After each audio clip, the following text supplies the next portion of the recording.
El Perú te quiere mucho, Rodrigo. ¿A qué crees que se debe a eso? Como dices tú, vienes de la mano de Dios, el pueblo te recibe con un gran cariño, no solamente aquí en Lima, sino en todo el Perú, ¿no? Mira, yo creo que va por una cuestión de principios. Yo soy una persona que siempre he respetado y nada, a pesar de el éxito o como lo quieran llamar, la popularidad o como sea, uno no cambia y creo que la gente vio eso en nosotros, ¿no?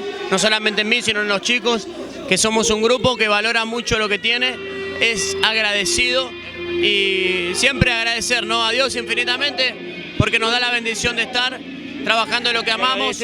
Tenemos muy buena relación con todos los grupos peruanos, no creo que ninguno haya dicho nada de eso, quizás venga de parte de empresarios, pero de agrupaciones no, porque tenemos una relación excelente con todos.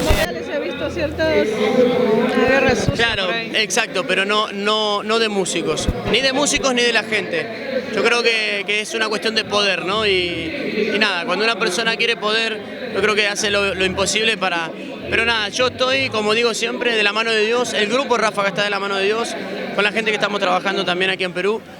Seguimos nuestro camino, no miramos para ningún lado, solamente lo que queremos nosotros.